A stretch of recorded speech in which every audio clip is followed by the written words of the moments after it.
Pencil Kings, Pencil Kings, Pencil Kings, Pencil Kings, Pencil Kings, Pencil Kings, Pencil Kings, Pencil Kings. There is always opportunity. You have to take risks as well, you know.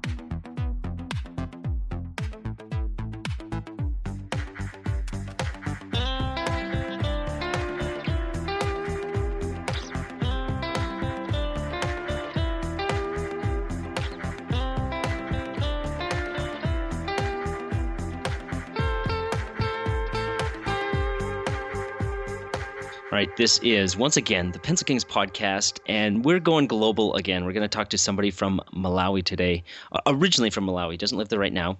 His name is Grey Jabesi, and Grey, you can correct me if I got your name a little bit wrong. But before we get into the interview, I want to just give a quick plug for us. If you like this podcast and you would like to support it, we now have a Patreon page up. I've been talking about it a little bit, but I haven't said what you get. So we talk to a lot of people. We uncover a lot of insights about how they work and how you can apply that to your own art career or your own art study. And so what we're doing is that once a month, we're going to take all of the audio and then break it down to sort of like a text-based version so that you could – it just makes it a lot easier when there's text that you can follow than the audio version. So if you're interested, you can go to patreon.com/pencilkings. That's patreon.com/pencilkings. And everything, you can see how everything is laid out there. So let's get into today's interview. So why don't you give people just a short overview of what you're doing right now with your art, about about a minute long, so that people can get a sense, and then we'll start into some questions. Okay, I'm a generalist, I would say. I do all sorts of work, really. My background has been working for different studios, so I actually have been more of a problem solver, you know? So, like, if there's some road to be painted, I do a little bit of that. If there's some 3D to be done, I just jump on everything, really. That's pretty much what I've been doing.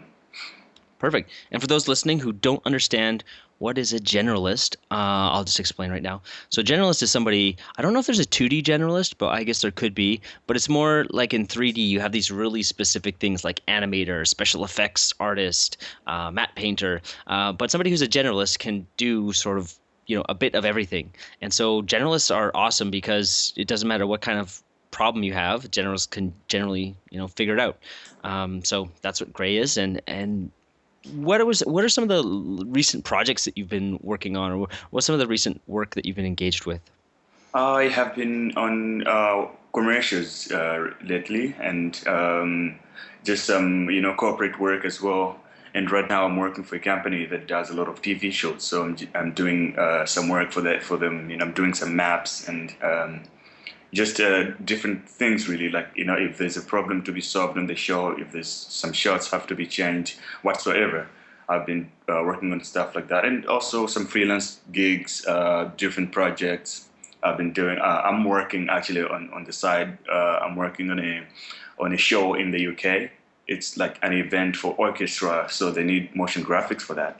So I'm working on that on the side as well. So yeah, it's a little bit of a mix with work, full-time gigs and some freelance work. Very cool. Let's go back to when you were living in Malawi. And if you're listening and you don't know where Malawi is, don't feel bad. I also failed geography, so I had to look it up on the map.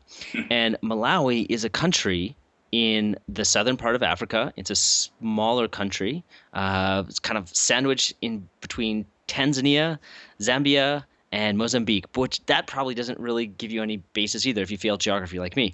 So it's kind of about the same height as Madagascar. Let's just say that, but it's inland and there's a giant lake there, just from looking at the map. But it doesn't border with South Africa, which you're probably familiar with because it's the very bottom of Africa. So take us back to what life was like in Malawi, because I'm fascinated about learning how people in different countries kind of grow up and what they were busy doing. And it's fascinating to me because I definitely feel like I'm a citizen of the globe. I've left Germany and now I'm in Thailand. So I'm definitely trying to travel and meet people from other places. So what was it like from your side of things? It was really hard, man. Like Malawi is very orthodox, I would say. It's like there's a certain way you always have to go when you're young. So when I was very young, I remember I was very different. But then with living in Malawi, that didn't help so much because you almost have to blend in, almost have to be like anyone else. But I liked digital stuff. I liked playing around with technology and all that stuff. And when I was in school, I did a little bit of art, really. I was drawing and all that, but I didn't had a chance to extend that because you in Malawi you can't really. There's no art as a career. You cannot say I'm an artist there. So you always had to go the normal roads of saying maybe I want to be a doctor, I want to be a lawyer, and all that stuff. That's what is looked upon there. So. After I realized I learned about CG from watching movies and all that stuff, but I really didn't know like how you could take it from there. So I wanted to I was so fascinated about computers. Maybe if I wasn't a CG artist today, I would have been a programmer because I didn't have a computer and I didn't had any chance to play around with it. I could just see people using it. So I was so fascinated to see and to know how it works, how these softwares operates and all that. So after I did my 12, which is almost like the highest point of high school, the last class in high school, I had to choose a career. They call you go to college and you look at what's available and you choose from there. So it's really difficult there because there's a certain number of people that they take every year to go into universities, and you really have to do very well to go there, which I didn't because I didn't like school really, because I had interest in other things. So I was almost like being forced to get involved in schooling. So I just had to do it for the sake of it. Then after I was done, I didn't really care so much to go to university. I just said, I will find something interesting to do or else I will move. Interesting enough, my parents were already in South Africa. They moved there. So I was living there with other family. Then I just decided that I should move to South Africa and do something to do with CG, maybe at the universities here. So it was kind of interesting because, all I knew was like I learned how to Photoshop. I was 16 by then. I learned how to Photoshop from a friend who had access to these programs. Then, it was like mind blowing. I was spending all my days indoors trying to learn how to use Photoshop, using the liquidify effect and all that stuff just to get things going. Do you remember some of the early artwork that you did, like the very first stuff? It's probably embarrassing if you look at it now, but it is. Where did you start with Photoshop? Like, I remember for me, it was all about space. I did all these like 3D planets, and then I was all about using the lens flare effect in Photoshop, and like, look, there's a star, and like, I don't know, maybe it wasn't too bad for the time, but what did your early artwork look like? It was actually, I wasn't exposed so much to like CG animation and all that stuff, so it was more like photo manipulations. And I was so obsessed with the cloud effect, the cloud filter. I was like getting a texture and creating a new layer, adding some clouds there and try to blend it in, and taking photos with a cell phone, a Nokia then, that I just had. So I just had to take photos for people and try to make interesting things with them. And it was really bad when I look at it now. Like a photo of my face and having a liquidified effect on the other side of it. That was like, yeah.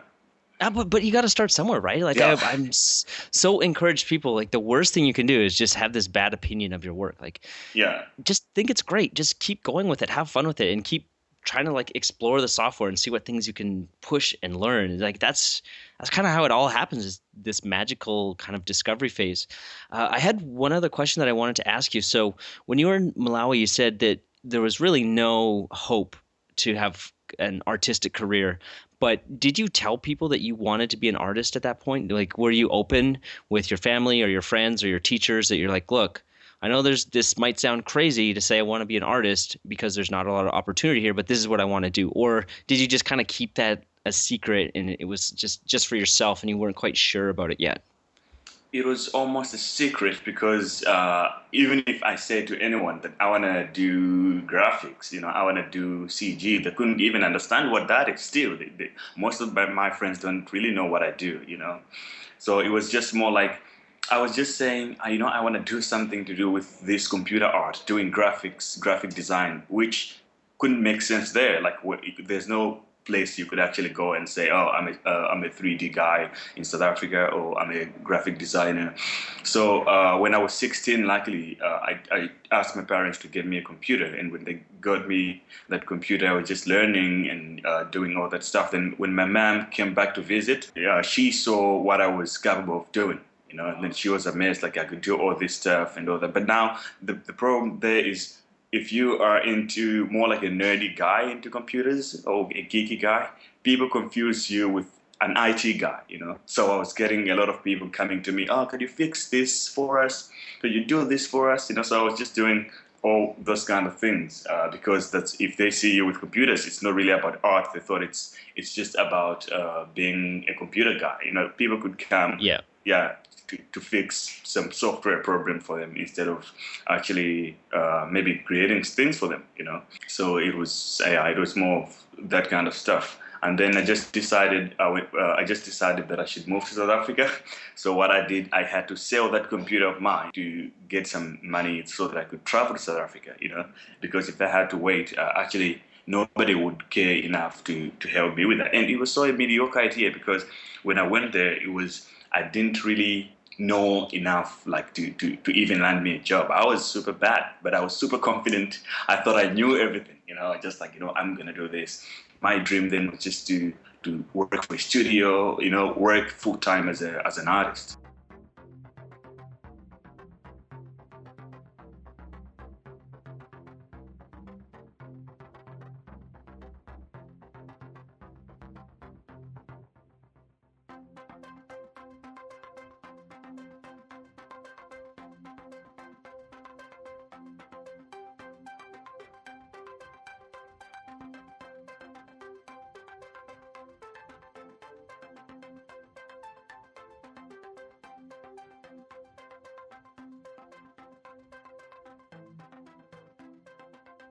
Yep, I remember those days getting started, but I think it's really important having that confidence. That I've met a lot of people that don't have the confidence, and even if you're bad, that confidence can help open some doors. That you might, through your confidence, you might get the interview, and then once they are talking to you and they see your work, then they realize, okay, you're very junior, and then they'll give you some pointers. But if you don't have the confidence, you'll never go and submit your work, and you'll never get that feedback, and you'll never be on those people's radar, and just nothing will happen. So I think it's kind of good.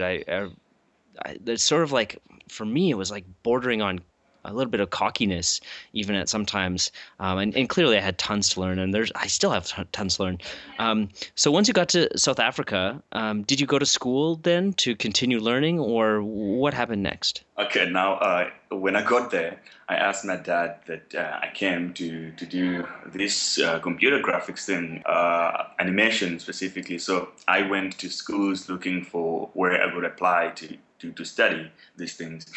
So I went to a few art schools, but then what I saw there, I was already exposed to the internet by then, like even though on a cell phone, or like all the stuff that I learned in Photoshop in the beginning, I used a cell phone to use on PSD tuts.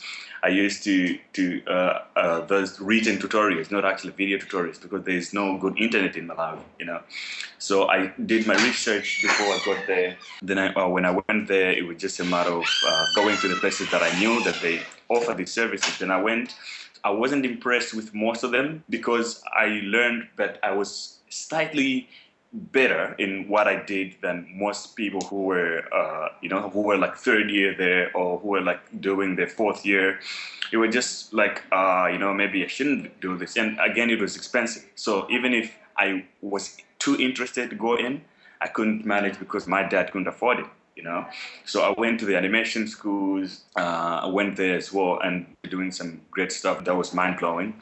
And I was interested to enroll in one of them, but we couldn't afford the amount because it was so huge, Then I just said, I'm just going to do tutorials, because the alternative to my parents was like I should choose another course that I could do, Then I just didn't care. I didn't even bother to try anything else, because I didn't see anything that I could do, I arrived there without a computer. So my dad wanted to get me in school, but that wasn't my point at all after that animation school failed. So I had to look for a gig. I had to look for a job, like a random job, just to get my first computer, which was I worked in the laundry, just being a guy helping out there, which I was fired after 3 weeks, you know. So yeah. But did you have the money for your computer then? Were you able to get enough in 3 weeks? Yeah, it was because the first computer was bad. It was a dual-core, second-hand computer, you know, no graphics card whatsoever. And at least I brought a piece of software that I had from Malawi, so that's what I installed and just started running. So I was doing, then it just made me to be more of a generalist because I had to generate cash to support my work, like to get a new computer. So I was doing editing, you know, a little bit of everything just to get by. So if a guy says, "Oh, you know, I have a wedding. Could you do that for me?" I was like, "Oh yeah, I can do that," and just learning on the way, you know, just doing stuff to the point where everything kind of changed. I was so open to everything related to the field that I'm interested in, you know. So, but how did you find all these people? I've just got this huge smile on my face right now because I totally respect your hustle. And you know, you didn't have a computer, so you couldn't do any computer work. So then you got a job that wasn't a job that you probably wanted at all, but you knew you needed money, so you did it. You got some money, then you bought your computer, then you started working for people. But how did you find these people? Because I think there's a lot of people who could take the exact same path as you and start learning on their way, but they're scared or they don't want to talk to people or whatever it is. So how did you do it? Okay, on that job that I got, I was talking to the guy, the owner of that place. Like, you know, this is my interest. I do editing. You know, I actually came here to do this work.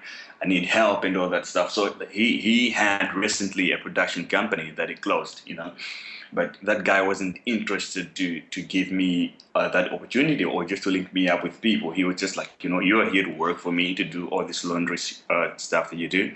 Nothing more than that. So I looked for an internship, an unpaid internship. My intention there, I was 17 by then, and my intention was to just to get to know Cape Town better and people in the industry, you know, like just people who are doing something. So I got an internship at a fashion company, at a fashion shop where they do online stuff, you know. So I got there, I was doing a lot of photo editing, you know, shooting stuff on white background and putting it on their website. We had a team of people. So I was doing videos for them as well.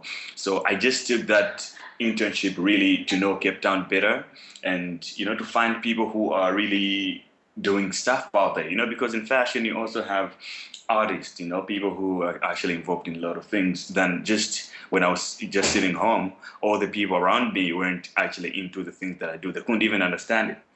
Yeah. So when I got that internship, it really helped me to open up so much. I also had full time I had full access to the internet when I got to that company. So I was looking for people, you know, emailing different people until I found one guy who was offering an animation course for 3ds Max. He was actually charging for that course, but I just applied anyway. I said, you know, I'm just interested. I just need a point to start from. I don't really have anything. So he said, you know what, come see me tonight. Then I went to his place. My dad took me there. I went to this guy and he showed me all the stuff that he did. He was an animation graduate. I was impressed so much, but unfortunately I couldn't afford his course. So he just said, you know, I see a lot of passion in you. I can help you with a few books for 3D, you know. You can go ahead and use whatever program that you want because as long as you get the knowledge, the software that you use doesn't really matter. So I went there. He gave me a piece of 3ds Max that I started learning from, you know. Then he was just more like a mentor guy of me, which when I was trying things out, I could send it to him saying, yeah, you know what, this is what I just did. What do you think? Then he was just telling me, oh, you know, maybe you could change that, you could render that a little bit better and all that stuff. But, you know, that wasn't a long relationship. The guy was very busy. He got a job in architecture later, so I couldn't actually reach out to him so much. But then, because of I had now a background of working in Cape Town for 3 months. The internship was running for 6 months.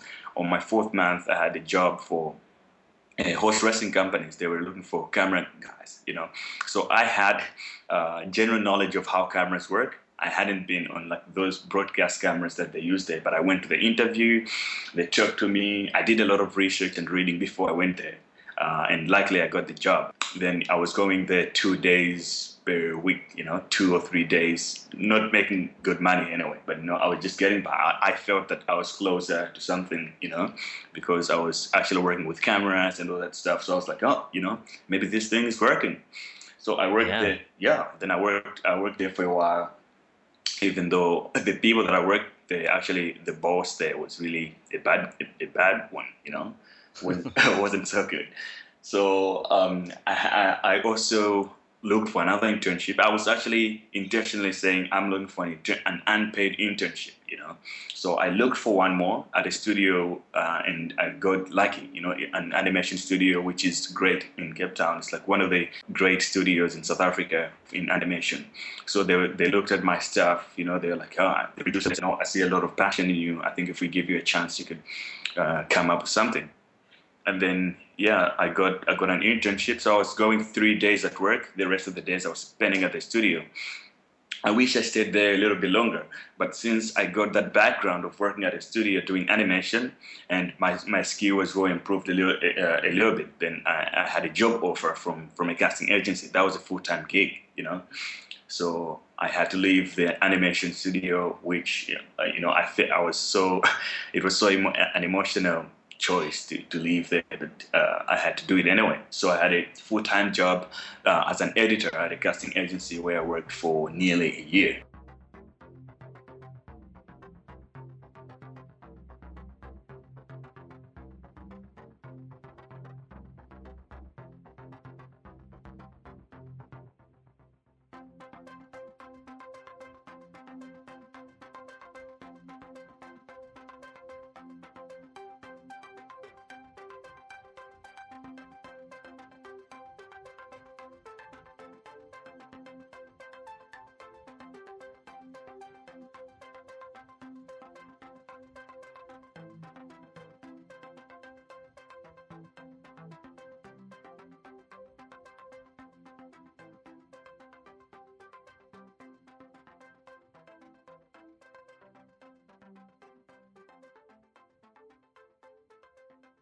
So that first internship that you got where you're retouching photos, is this something that you saw in a newspaper, or is it like an opportunity that you created for yourself somehow?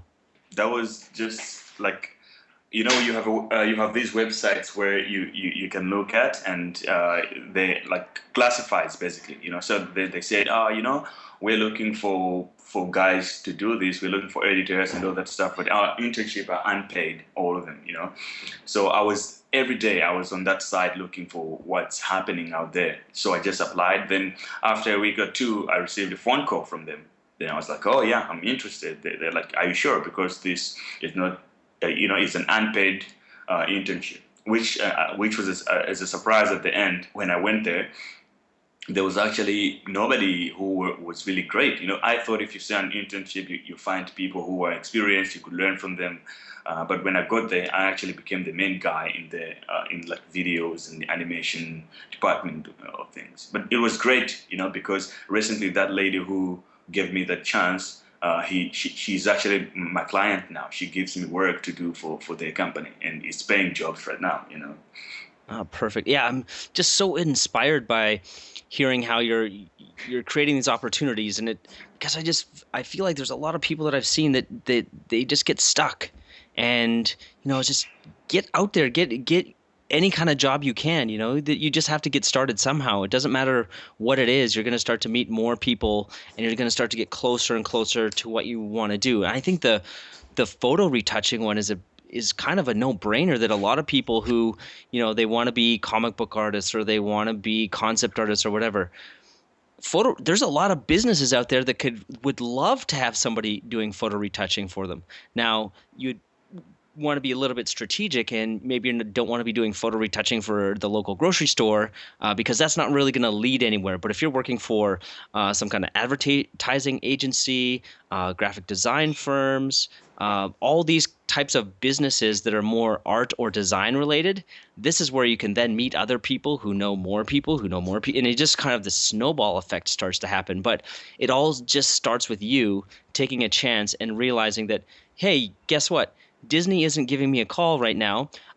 So I'm going to create my own opportunity and what's around me that I can do and get started and just make something happen. So once you just made the decision, just to bring us back to the story, you just made the decision to leave the company where you said that there was a lot of good animators and artists there, and it was an emotional decision. So what was the next thing that happened?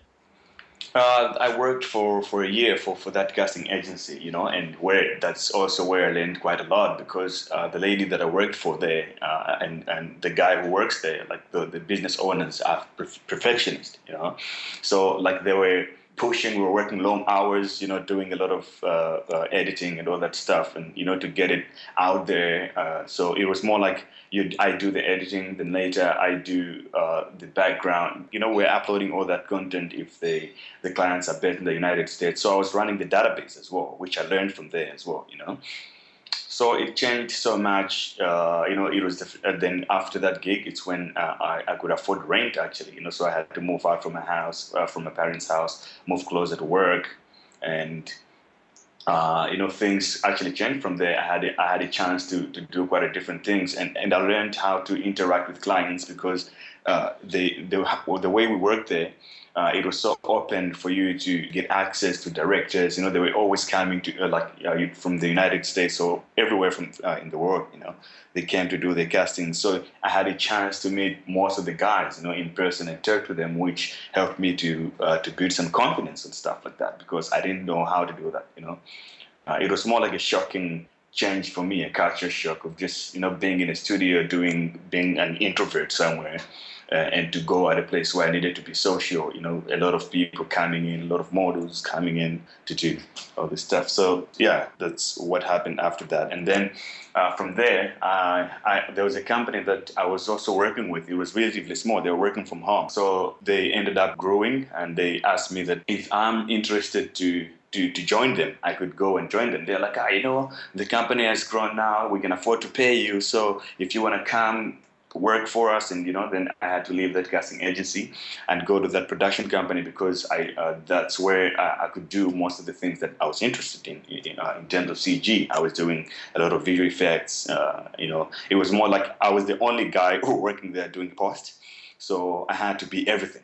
I had to be a generalist, like just problem solving, really. That's where I actually developed most of my review and all that stuff, even though the relationship with those people ended up bad because of how they changed to be, but it's just a learning process, I guess. Yeah, I think, as you go through, you always meet sort of like good and bad people. But for me, though, I was always so grateful just for the experience to, get to go in and learn and do art that I loved and work on interesting projects. I remember there was one company that I worked for, and there's a lot of people that did not like the bosses there, but I just love them. I appreciated like all these things that they did. And then when I had my own studio, I had the boss hat on, and it was just, it's not very fun being the boss. You're sort of like you're like this island, and all the employees are around you, and you do something wrong, and then the employees are, on your back, and really you're just trying to fight every day to make sure that everything keeps going and that everybody has jobs. And it's easy, I think, to lose sight of that when you're on the other end of the equation as an employee, that, this guy is really trying to do good for you so that you can do the work that you want to do. And ultimately, if you don't like somewhere, you can always change it, right? So great. What, with that thought in mind of what it's like to be an employee and stuff, what do you think the difference is, or how's your experience been working at a smaller company versus working at a larger company? I think I appreciate the smaller company experience so much, because of the transparency that is there. You know how everything is coming in and is coming out. Like, I know how projects coming to a company to the point where it's delivered, all these processes in between, where I'm working for a huge company now, which is great. But the thing is, you can actually just do your work, your passion of that portion of what you have to do, but you don't really know what's happening, which I'm really interested in everything, in terms of business. I like to know how these things work, because it helped me so much in a way that as a freelancer, I knew how to get clients. I knew how to communicate and, deliver work and as well as look for people. Sometimes I get projects that I don't really have time to do it. Right now I look for people who can, and, I can give them that project to do it for me. And I just work as a company sometimes, And I think I learned that from working from smaller companies.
All right. So to wrap everything up here, what advice would you give to somebody who's maybe at home and they think, oh, I don't have much opportunity around me, because you really had very, very little opportunity in Malawi.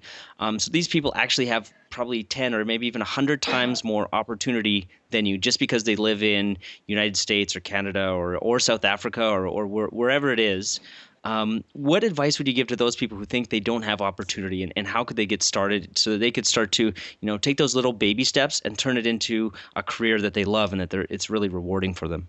I can say that there is always opportunity. You have to take risks as well. Everything that I did throughout my career to reach to this point, it happened in the period of 3 years. I came to South Africa when I was 17.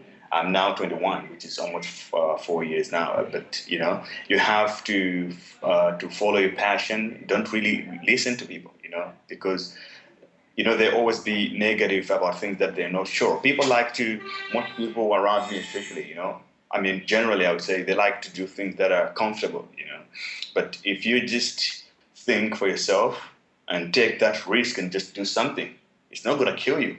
You will be you will be excited by the results, because anyway, I think that every day in whatever you're doing, you're already taking a risks just by being alive. If you drive, all these sorts of things that you do are actually risks. So why not take a risk which might take you to what you want to become? And just be open to opportunities and do all these different things. Yeah, exactly. I remember I had so many points for myself when people thought I was crazy. When I was younger, my parents, they did not want me to be an artist because they didn't understand it and they didn't think that I would be able to make any money. Then later on, I was in Los Angeles working on films, and I told my good friends there that, I'm going to go to China and start a video game company. And they said, you know what, you're crazy. And then in China, while I was there, that's where I had the opportunity to meet the people and kind of like go up the ladder and meet, bigger and bigger companies, until I was working on some of the biggest video games in the world. And then I took another risk to start Pencil Kings. And again, my parents, they're saying, don't do this Pencil Kings thing. You have a job offer to go back into the video game industry. You should just go back and take that. And so here I am. I don't know what next risk is going to be next, but if you're listening, life is a risk. So you might as well be doing something that you want to do. And that's. Oh, go ahead. And I'm still crazy. I still do things that people go like, dude, what are you doing? But I now enjoy that. I like the feeling of uncertainty. Like if I onto something that I don't really know the outcome, I enjoy the anxiety and fear that comes with that. But it's more exciting at the end when you look back. Like, what was I afraid of? This was just almost nothing. You actually limit yourself in your own brain. It's like most of these things that you limit, it's just the limits is just in your brain. It's like self-limiting. And I'm also inspired by your life design, like how you. I listened to your podcast from on Alan McKay. It's like you lived in LA for a while, didn't even. You couldn't buy a car just because you had to save money to do all those things. That's really great. Well, I think I could have bought a car. I just didn't want to buy a car. I'm not a big driver. I've never actually bought a car. I'm 34 years old. I still don't drive. I've never bought a car. I still don't drive. Actually, I can't drive. I'm actually considering to do it now. I'm also I'm not a car guy. All right, so we're gonna wrap this up now because I know you got to go right away. And this podcast episode is going to be, we're going to change this. We're going to change things up because we usually send people to the actual page that they go to. But if you just go to pencilkings.com/podcast, it's much easier to remember. And then you can get access to this episode as well as all the other episodes that we have. And if you want to support, you can go to Pencil Kings, or you can go to patreon.com, patreon.com/Pencil Kings, and we've got the information for what you'll get there. So thank you so much, Grey. Where can people find you online? Where's your spots that people can reach out if they're inspired by your story and want to reach out? I'm sure you have some great words that people could grab onto. Yeah, man, I like communicating with people. First of all, if you ever come to South Africa, anyone listening, you're welcome to contact me. We can go, have a few coffees out there. And you can also find me online on Facebook and through my website, shockwaveseffects.com. And on Facebook, I'm Grey Jabesi, like GreyJabesi. And Shockwaves, it's shockwavesfx.com, basically. Then you can find me there. All right. Perfect. Thanks so much, Grey. I really appreciate it. And we'll be back next week with another episode of the Pencil Kings podcast. Take care. Cheers, Mitch. Thanks, man. I really appreciate it. And thanks to anybody from Pencil Kings. You guys are great. You're doing a lot of great work. Shout out to Chris as well, who bridged us together. Awesome. Thanks so much, Grey. Cheers.